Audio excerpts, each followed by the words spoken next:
batangan yang diputer-puter itu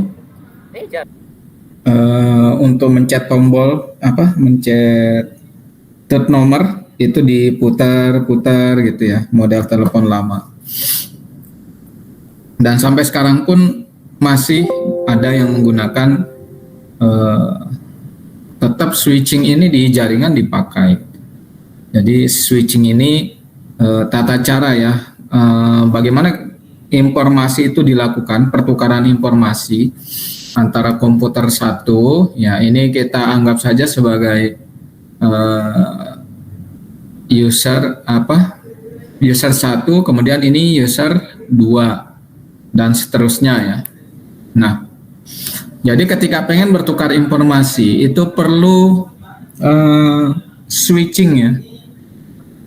Jadi koneksi dibentuk dulu, nah baru bisa bertukar informasi, kan logikanya seperti itu. Nah, konsep ini yang dipakai oleh switching.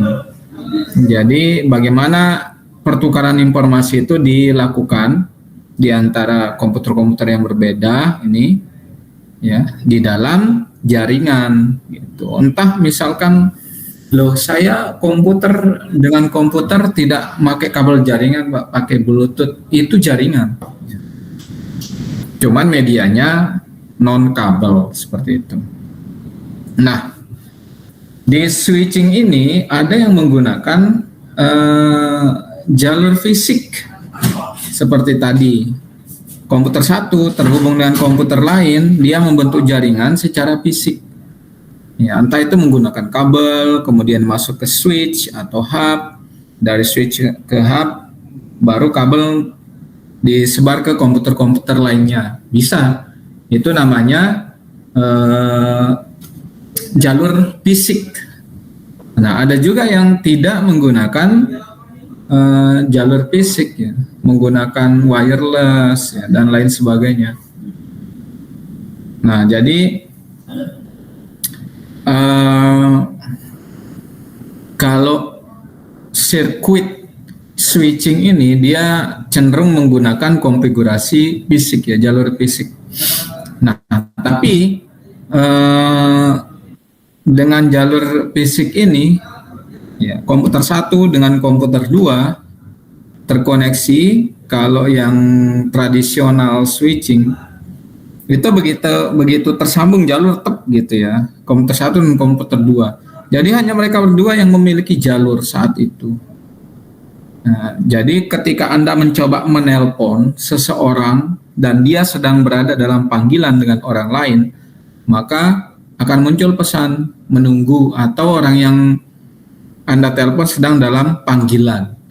Kenapa? Karena jalur komunikasinya dia dari komputer satu ke komputer 2 itu sudah terbentuk.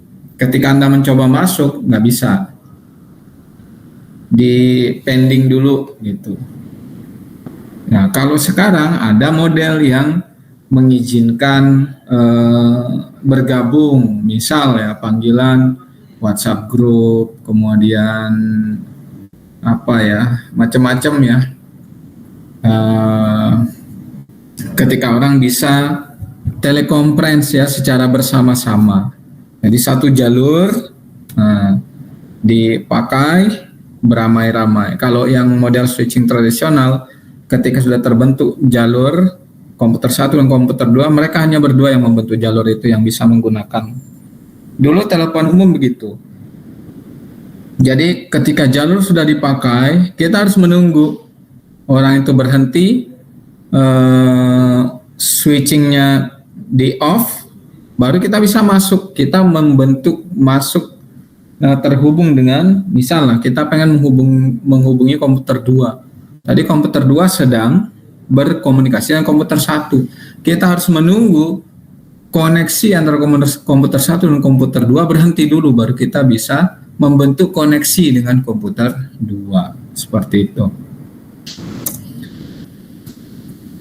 Nah, kalau ini biasanya disebut tradisional ya, istilahnya model komunikasi yang agak lama gitu. Ada 3 mode switching, metode switching. yang penting yang biasa digunakan. Yang pertama itu circuit switching, kemudian yang kedua packet switching, yang ketiga message switching. Nanti kita lihat circuit message switching, packet switching ini sendiri nanti ada mode virtual, ada datagram. Nanti kita lihat ini contoh ya. Ada komputer di dalam jaringan, ada komputer-komputer lain. Nah, kalau pengen terhubung dengan komputer tujuan di komputer sebelah sana misalkan ya, apakah kita perlu menggunakan packet switching, message switching, atau circuit switching? Nah, yang pertama kita lihat circuit switching dulu. Jadi circuit switching ini modenya itu end to end. Jadi dari komputer, kalau ini ya contoh ini dari gambar, ini komputer A dengan komputer D. Kalau pengen terhubung, dia harus membentuk seperti jalur privat, ya, membentuk ya switch-nya terkoneksi dulu dengan switch yang menghubungkan ke komputer D. Jadi nyambung ke sini, nyambung. Nah, terbentuklah jalur. Seperti tadi, kalau circuit switching itu dia modelnya end to end langsung ya, dari komputer sumber ke komputer tujuan, dan saat mereka terkoneksi tidak bisa dimasuki oleh komputer lain. Contoh ya, ini A terkoneksi dengan D, B pengen masuk harus nunggu dulu A berhenti terkoneksi, baru dia bisa switch-nya ini berpindah ya dari dari B ke sini. Jadi selama ini switch-nya nggak bisa dipakai. Jadi ini harus khusus dipakai oleh A. Seperti itu. Jadi dia kayak benar-benar privat ya. Ini jalur milik saya saat ini. Anda nggak boleh masuk seperti itu. Nah, ada 3 tahap ketika circuit switching ini dipakai. Yang pertama ya, sebelum melakukan komunikasi, yang pertama pastikan dulu bahwa jalur sudah terbentuk. Ya, switch ini terkoneksi. Nah, kalau udah seperti ini kan jalur terbentuk nih. Kalau udah jalur terbentuk, baru bisa mengirimkan data atau mentransfer data. Nah, saat di sini ini komunikasi sudah bisa jalan nih dari A ke D. Mengirim data dari A ke D atau dari D ke A, silakan. Ya. Selama jalur sudah terbentuk. Nah, ini tahap pertama jalur terbentuk, tahap kedua transfer file ya, atau kirim pesan dan lain sebagainya. Nah, setelah selesai, Anda sudah selesai berkomunikasi, jalur harus di off. Switch harus di off kembali. Kenapa? Karena nanti akan dipakai oleh yang lain. Makanya tahap ketiga adalah circuit disconnection. Jadi sirkuit diputus ya untuk membuat jalur itu terbuka dan bisa dipakai oleh yang lain. Ya, entah A ini memutus switch atau D memutus switch. Ya, paling biasanya dua-duanya memutus switch. Ya, ini terbuka gitu. Nah, baru nanti B pengen ke D atau B pengen ke F. Nah, bisa. Kenapa? Karena sirkuit sudah terbuka. Nah, kemudian pada mode circuit switching ini dia menggunakan data rate ya yang tetap, karena dia memang privat. Kecepatan data itu semuanya dia yang punya. Jadi stabil gitu. Ya, kecepatannya segini dia tetap segitu. Ya, beda kalau satu jalur dipakai rame-rame. Nanti ada yang mendownload banyak, ya. Bisa saja bandwidth kesita sama dia. Yang lainnya jadi lambat. Kan seringnya seperti itu. Kecuali dari awal memang sudah dibagi-bagi, dijadikan channel-channel, nanti di berikutnya ada. Di pembahasan berikutnya. Nah, selama mode circuit switching ini, karena modenya sudah end-to-end, jadi jalur itu milik mereka, maka kecepatannya stabil. Nggak ada yang grecokin gitu. Jadi jalur itu memang milik mereka berdua. Jadi kecepatannya stabil, ya. Pengiriman data, kemudian ya fix rate ya, jadi udah fix ya, rate data yang dikirim itu tetap ya, stabil. Kemudian ini adalah mode yang paling sederhana dari komunikasi data. Jadi kalau di sini katakan ya, koneksi itu secara fisik didedikasikan. Jadi peruntukan untuk yang berkomunikasi saja. Jadi antara dua individual, pengirim dan penerima. Jadi jalur itu ya mode tradisional ya. Jadi kelemahannya jadi nanti perlu menunggu. Ya, silakan nih jalur untuk Anda berdua. Kalau ada yang mau pakai, tunggu gantian dulu seperti itu. Nah kalau sekarang ini mah jarang dipakai, kan orang semua pengen cepat dan pengen mendapatkan pelayanan yang sama. Jadilah nanti semua orang harusnya bisa gitu, nggak perlu saling tunggu. Nah makanya ini dikatakan metode yang paling sederhana ya, tapi keunggulannya stabil. Nah kemudian ada mode message switching. Kalau ini modelnya ini nggak mesti sebuah jalur itu dipakai langsung oleh satu orang. Ya, jadi jalur itu boleh dipakai beramai-ramai, tapi ketika mengirim pesan tetap gantian. Ya. Contoh ya, misalnya ada pengirim 1, pengirim 2 ingin mengirim ke tujuan yang sama, maka data dikirim. Nah, ini ada namanya intermediate switching device. Di intermediate switching device atau switching perantara ini, nanti pesan ini akan ditampung dulu nih, dikirim, ditampung, dikirim. Misalnya pesannya kan biasanya pesan itu akan dipecah-pecah ya menjadi paket-paket kecil. Sekarang ada paket A dipecah dulu jadi 3, 1, 2, 3. Jadi pesan 1 ditampung di sini, nggak langsung diterusin. Pesan 2, pesan 3, habis nih pesannya, udah penuh, dikirim ke sini, ke berikutnya 1, 2, 3. Di sini juga seperti itu. Dia menunggu pesan itu penuh, pesan 1, ya paket pesan 1, paket pesan 2, paket pesan 3, baru dikirim ke sini. Nah, karena modelnya store full message and then forward, message disimpan penuh kemudian baru diteruskan, maka kalau misalkan ada sender kedua yang mengirim pesan, di sini masih penuh, misal ya, memorinya terbatas ya, masih penuh, maka pesan yang berikutnya itu akan menunggu sampai pesan ini di forward habis dan ada ruang di sini. Ya, walaupun nggak habis, setidaknya ada ruang gitu. Ya.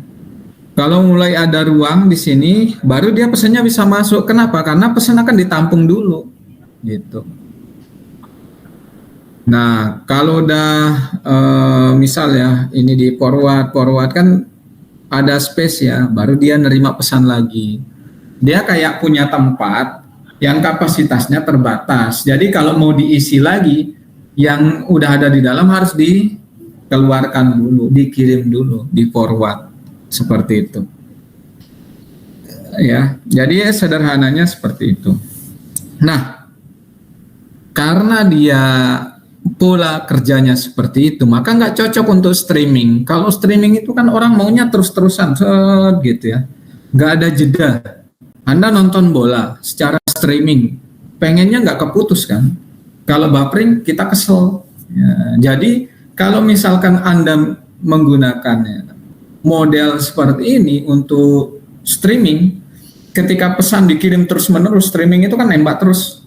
Di sini penuh, di sini dilempar juga penuh ya. Kalau sini penuh, ini kan nunggu untuk ngirim dulu, nunggu di sini kosong gitu.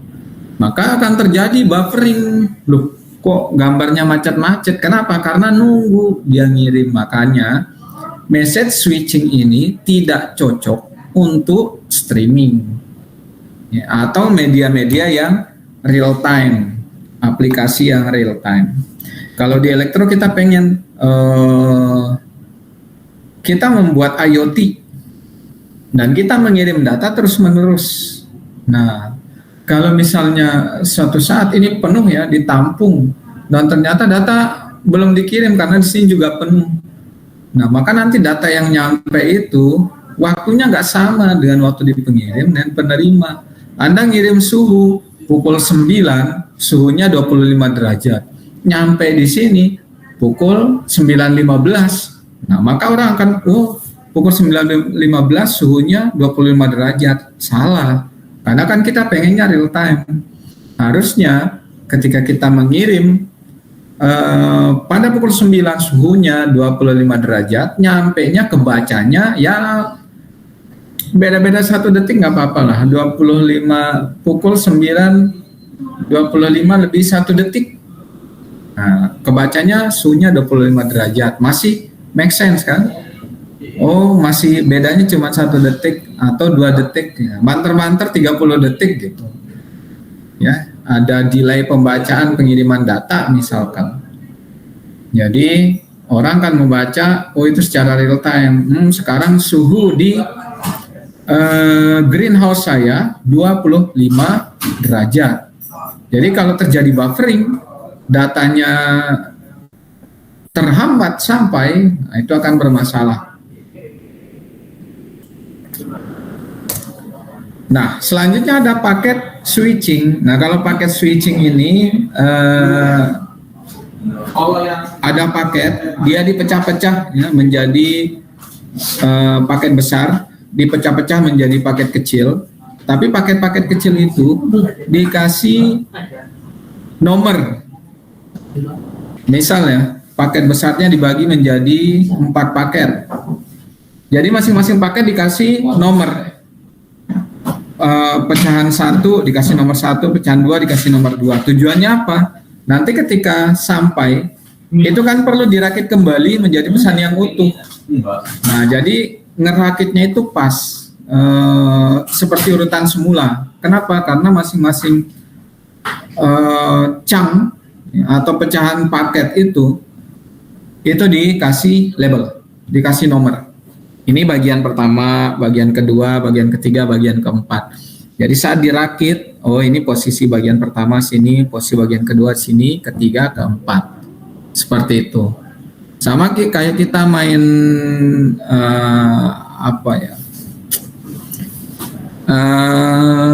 susun gambar lah. Gitu. Jadi Anda mau ngirim gambar nih, tapi karena gambarnya besar dipecah-pecah dulu. Tapi masing-masing gambar Anda kasih nomor. Ya, supaya nanti ketika menyambung-nyambung kembali mengurutkan itu sesuai dengan pesan semula.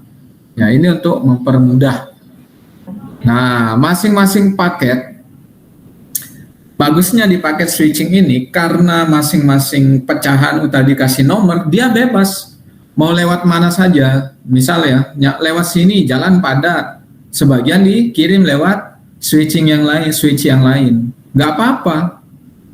Ya, tujuannya jelas ya. Jadi dia dikasih masing-masing pecahan ini, paket ini asalnya dari komputer ini, tujuannya komputer ini. Jadi IP address pengirim dan IP address penerima itu dikasih di masing-masing paket, masing-masing pecahan paket. Jadi masing-masing pecahan 1, 2 dikirim lewat jalur selatan, 3, 4 dikirim lewat jalur utara, nggak masalah. Nanti akan nyampe di tujuan yang sama. Kenapa? Karena alamat tujuan juga dicantumkan di masing-masing paket. Nanti nyampenya nggak berurutan gimana? Nggak masalah. Kenapa? Karena masing-masing paket sudah diberi nomor urutan. Jadi ketika mau diurutkan kembali, mau di-assembly, digabung kembali, itu gampang karena sudah ada. Ini pecahan nomor 1, pecahan nomor 2, pecahan nomor 3, pecahan nomor 4. Nanti dia akan diurutkan kembali. 1, 2, 3, 4 seperti ini. Anda lihat di sini 3, 4 lewat jalur sini, 1, 2 lewat jalur sini. Nanti ketika udah nyampe di penerima diurutkan kembali 1, 2, 3, 4 sama dengan waktu dikirim. Ya.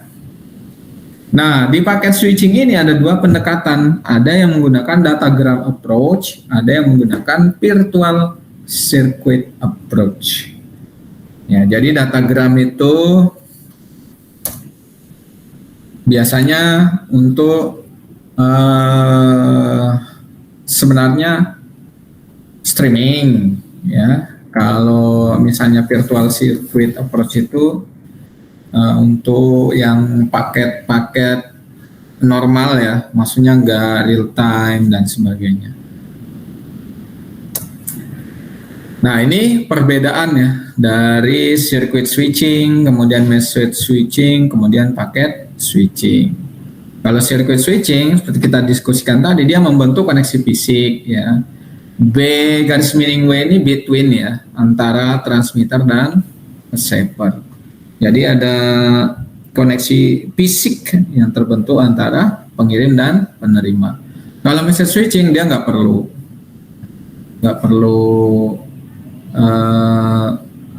koneksi fisik, ya. Maksudnya bisa wireless dan lain sebagainya.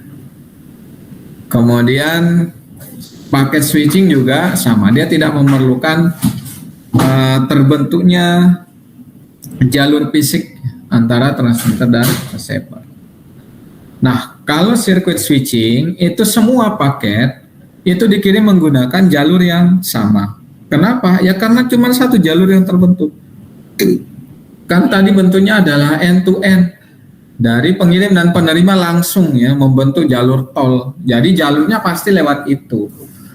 Beda kalau message switching, bisa saja menggunakan jalur yang lain, atau kalau dia menggunakan jalur yang sama, dia menggunakan konsep stored and forward. Jadi semua pesan ditampung dulu baru dikirim. Kalau dia penuh, ketika mengirim pesan, oh tunggu dulu ini masih penuh, dia antri. Pesannya di forward kosong ya. Karena udah di forward baru masuk pesan yang baru, disimpan lagi dan seterusnya seperti itu. Nah, cuman di sini nggak cocok untuk yang real time atau streaming. Nah, kalau yang paket travel itu independently, maksudnya paket itu ya bebas, dia mau lewat jalur mana saja, suka-sukanya dia lah. Yang karena di masing-masing paket sudah dicantumkan alamat pengirim dan penerima, jadi nggak akan kesasar. Nah, di circuit switching perlu ya jalur itu terbentuk dulu. Anda ingat tadi bahwa ada 3 fase atau tahap ketika kita menggunakan circuit switching. Ya, yang pertama jalur terbentuk dulu secara end to end. Baru paket dikirim. Kalau udah selesai, jalur di off-kan atau di disconnect. Nah, jadi sebelum mengirim paket perlu dulu nih jalur terbentuk ya, dari A ke B gitu. Nah, kalau yang message switching nggak perlu, ya, kirim-kirim aja, nggak perlu harus WA. Hai komputer A, saya mau mengirim paket nih, siap ya. Nggak perlu menunggu komputer A menjawab, oke, nggak, kirim aja.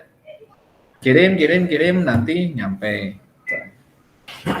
Demikian juga yang paket switching. Jadi nggak perlu secara fix terbentuk koneksi end to end. Kirim aja paketnya lewat jalur mana saja, yang penting alamatnya jelas, nanti nyampe di komputer tujuan. Nah, kemudian di circuit switching itu perlu reserve ya, bandwidth. Bandwidth itu perlu di semacam di apa ya? Dipesan terlebih dahulu. Saya mau memakai bandwidth ini, jalur ini. Kalau udah dipesan, oke, nggak ada yang lain yang bisa pakai. Dia jadi bersifat kayak free path nih, jalur free path. Kalau yang message switching dan paket switching nggak perlu. Semua orang boleh pakai jalur itu, ya, karena terbuka kapan aja. Nah, kemudian di circuit switching, kalau misalkan ada bandwidth yang terbuang sia-sia, itu sangat mungkin. Karena jalur itu dibentuk secara privat ya dari komputer pengirim dengan penerima, hanya mereka yang boleh memakai. Tiba-tiba si pengirim hanya mengirim paket kecil, itu kan ada banyak bandwidth yang kosong yang nggak kepakai. Paketnya kecil-kecil, padahal jalan yang sudah disediakan besar. Tahu-taunya yang lewat cuma motor. Gitu. Beda kalau boleh dipakai rame-rame. Ya. Oh, si A cuma pakai motor, padahal jalannya lebar. Masuk aja si B juga pakai motor, si C pakai motor. Kan lama-lama itu penuh tuh jalan. Jadi efektif. Tidak ada yang sia-sia jalur itu. Karena boleh dipakai siapa aja. Udah masuk aja. Mobil masuk, motor masuk. Ya. Dari tempat lain. Boleh ke tujuan yang sama misalkan. Seperti itu. Nah, kemudian di circuit switching itu tidak mendukung store and forward transmission. Jadi dia langsung aja, nggak perlu disimpan. Jalurnya udah milik pribadi, langsung aja kirim gitu, nggak perlu disimpan. Langsung dia ke tujuan. Nah, kalau yang message switching dan paket switching itu dia mendukung. Bisa aja pesan itu disimpan di intermediate switching, baru dikirim. Seperti itu. Nah, kemudian yang circuit switching ini tidak cocok untuk menghandle ya, lalu lintas yang interaktif ya, bolak-balik terus-menerus itu kurang cocok. Ya, kenapa? Karena jalur itu udah dijadi privat ya. Kalau yang message switching dan paket switching itu cocok. Ya, karena ada banyak jalur yang bisa dipakai kemana-mana. Jalurnya kosong pindah jalur ke situ. Jalur ini penuh pindah lewat jalur lain. Ya fleksibel gitu. Interaktif, bisa menyesuaikan. Nah, kemudian ada istilah multiplexing. Nah, kalau multiplexing ini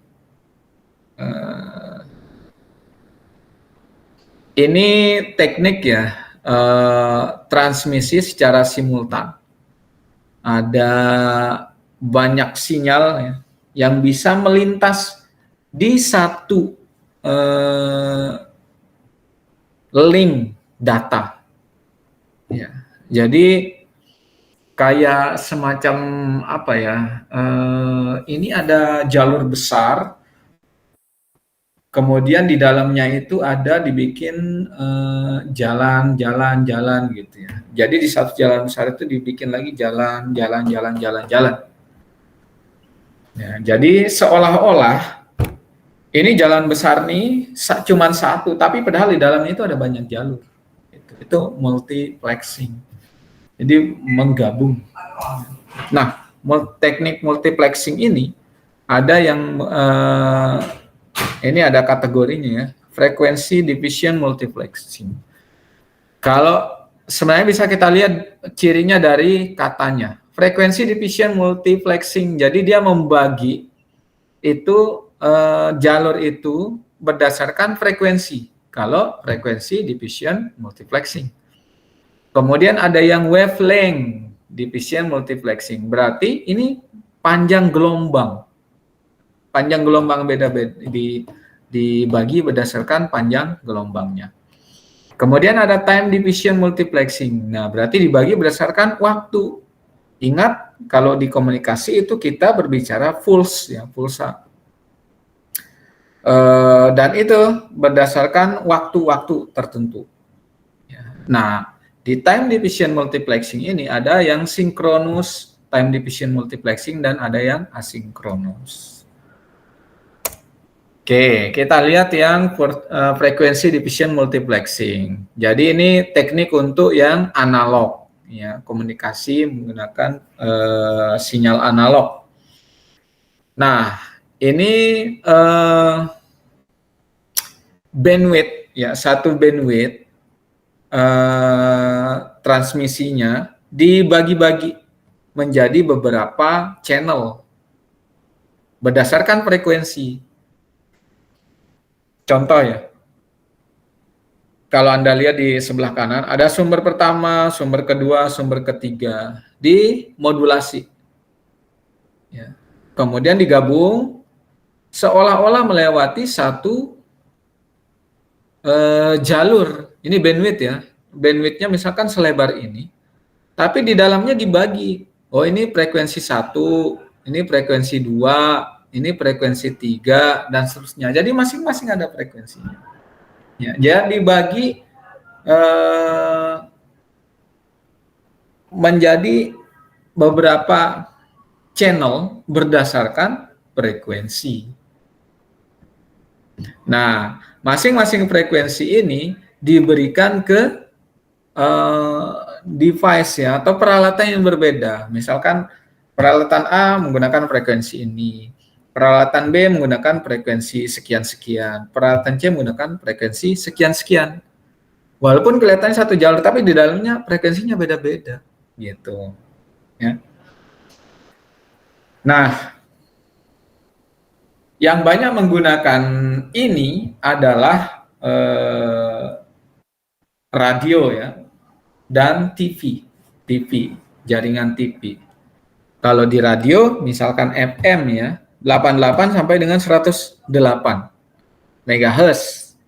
Nah, pasti itu kelihatannya bandwidth-nya kan dari lebar jalurnya ya, dari 88 sampai 108. Ini lebar bandwidth-nya.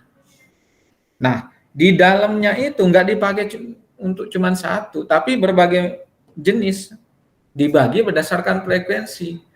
Radio misalkan Hard Rock Cafe menggunakan frekuensi sekian ya, misalkan ya 88 sampai 85 MHz. Kemudian radio Antara misalkan nanti menggunakan jalur 95 sampai 96 MHz. Itu kan bisa dari kenyataannya ya di kehidupan tuh dari 88 sampai 108 FM itu banyak radio yang menggunakan. Bisa satu lebar bandwidth yang 88 sampai 108 itu digunakan banyak.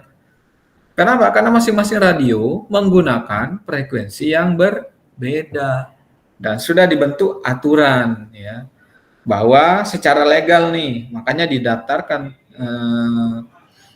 ada khusus yang mengatur jalur ya bagiannya 88 sampai 88 sampai 90 itu pakainya radio Antara. Jadi nggak boleh dipakai sama radio lain kecuali Anda masuk secara ilegal.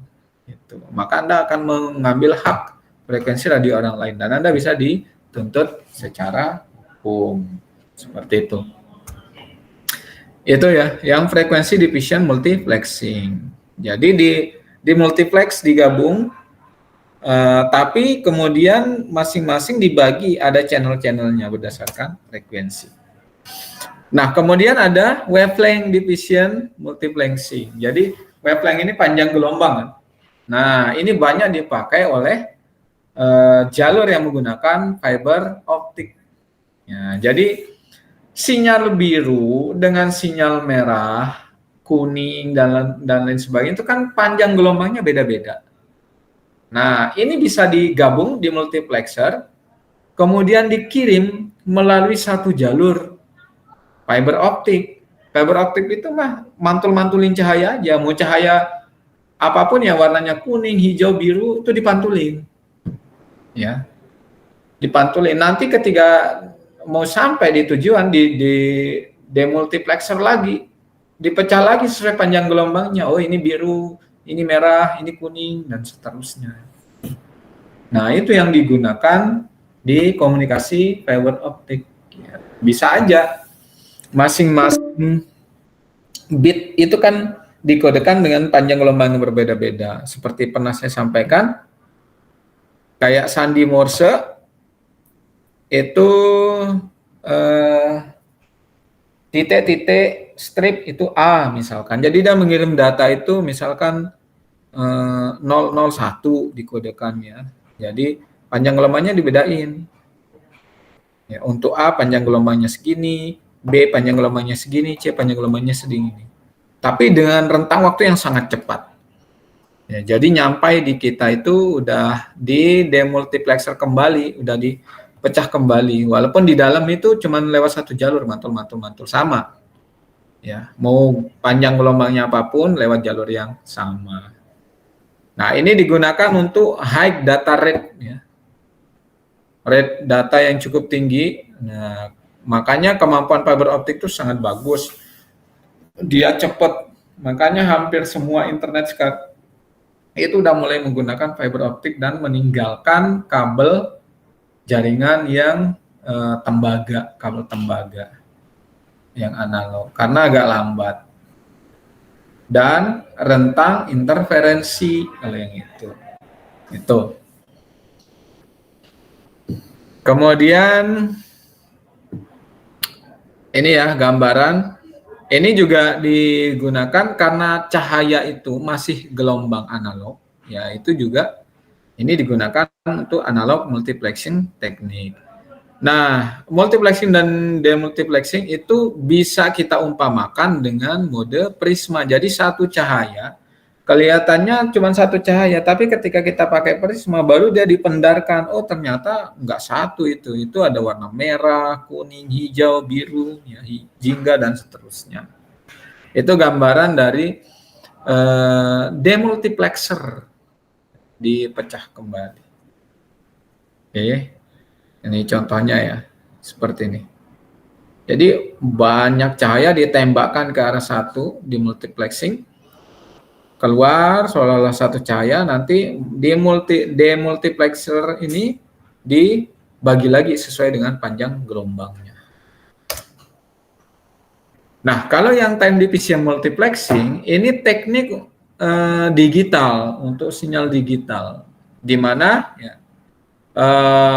masing-masing sinyal itu dioperasikannya sesuai dengan berdasarkan waktu, ya, urut waktu.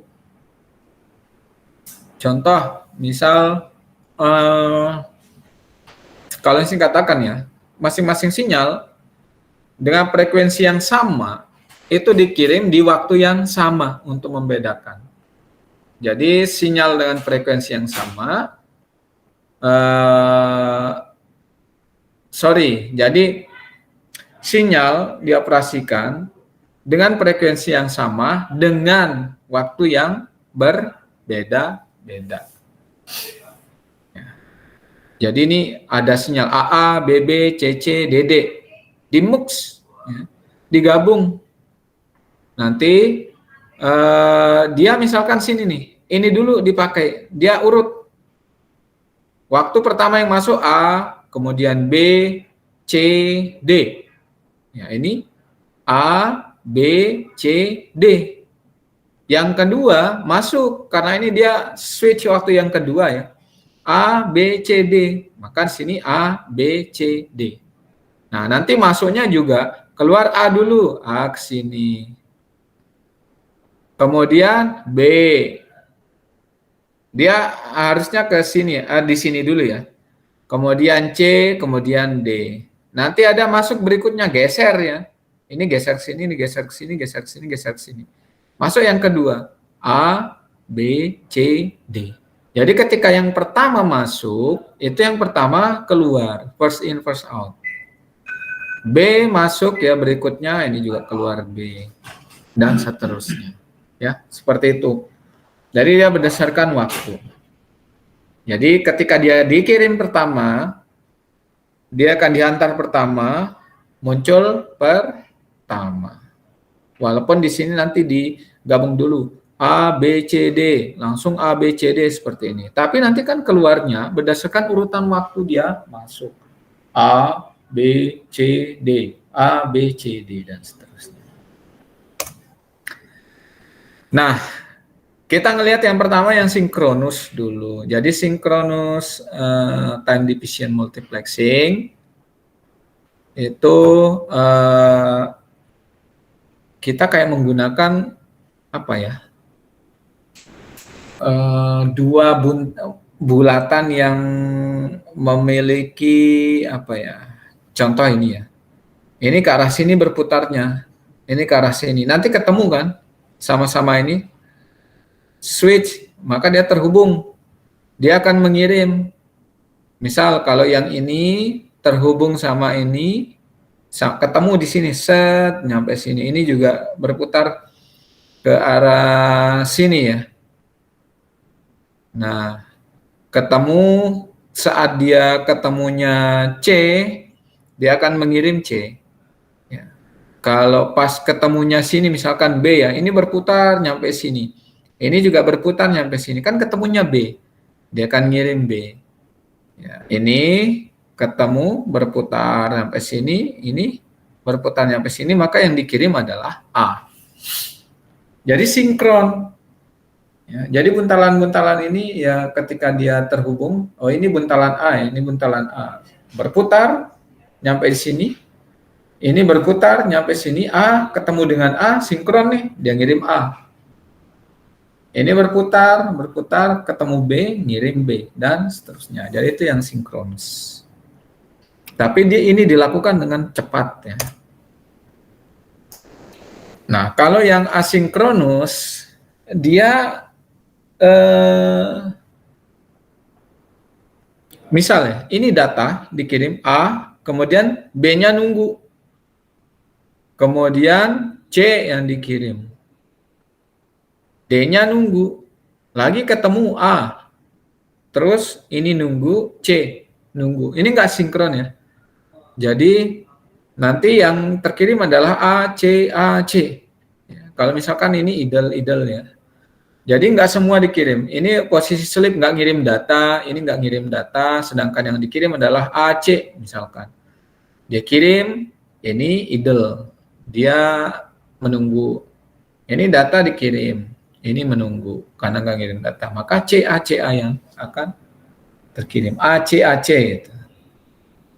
Ya, ini kan nggak perlu sinkronisasi. Pokoknya misalkan dia ngirim A yang ngirim, sedangkan B harusnya ngirim nih, tapi dia diam, ya udah C aja yang maju gitu. Ya, jadi nggak perlu saling tunggu. Kayak masuk bis ya. Satu, misalkan orang pertama ada 4 orang, si A, si B, si C, si D. Masuk di pintu bis, si A duluan. Si C mungkin karena ada keperluan dia nelpon dulu. Jadi nggak perlu ditunggu, langsung aja disalip sama si C yang masuk. Nah, si D masih juga ada urusan ya, dia belum masuk. Nanti si E yang ini nggak usah ditunggu, langsung nyerobot masuk, kan seperti itu. Itu nggak sinkron ya, nggak perlu saling menunggu itu.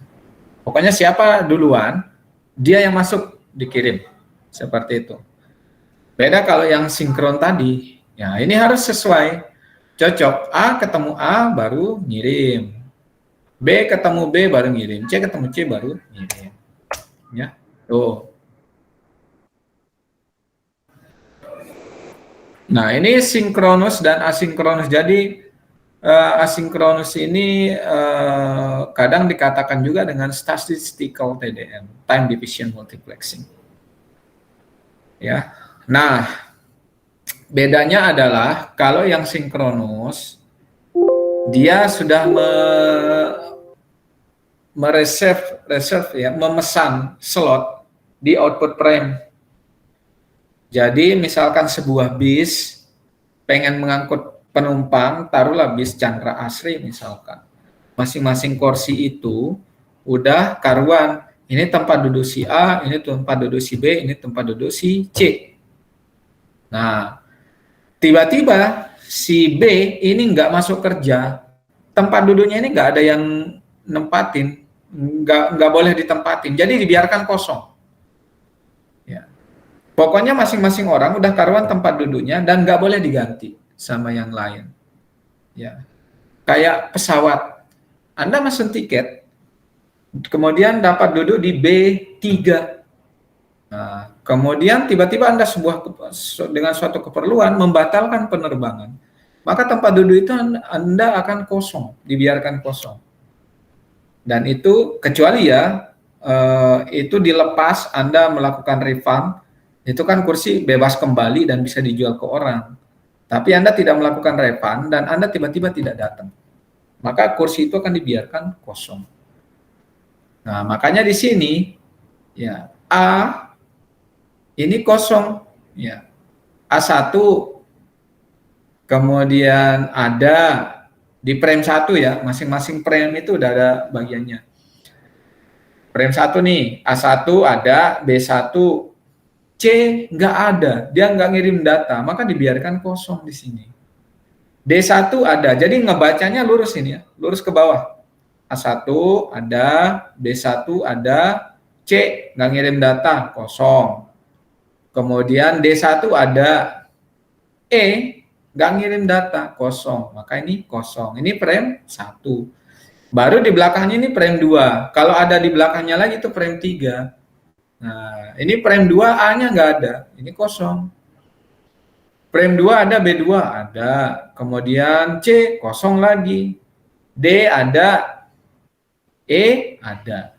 Ini ada.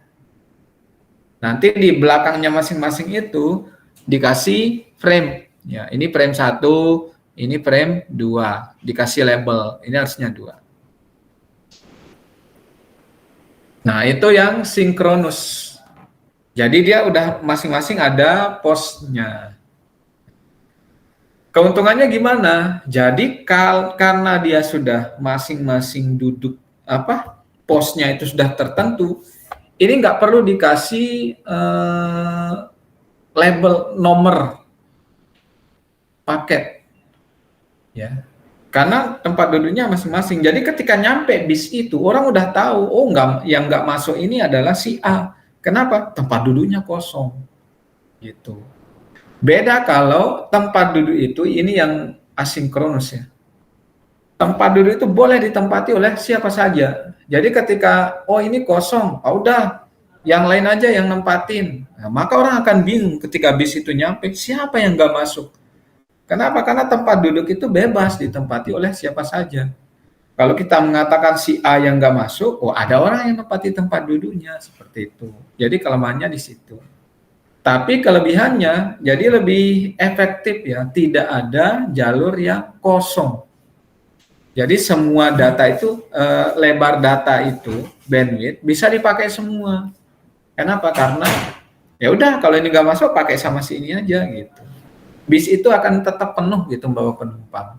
Kalau si A nggak kosong ya udah tempati sama yang lain, kasih sama yang lain seperti itu. Tapi perlu nanti kita memberi label. Oh kursi si A ini si Anto, kursi B ini si Robi dan seterusnya. Kenapa? Karena tempat duduk itu boleh ditempati siapa saja. Bisa saja orangnya berganti-ganti. Nah kalau yang asinkronus nggak perlu kita kasih label tuh. Kita begitu data sampai udah tahu, oh ini yang nggak mengirim data. Kan? Kenapa? Karena pos ini C ini kosong. Orang tahu ini C yang nggak mengirim data. Seperti itu bedanya ya. Nah, oke, ada yang ditanyakan sebelum kita cukupkan?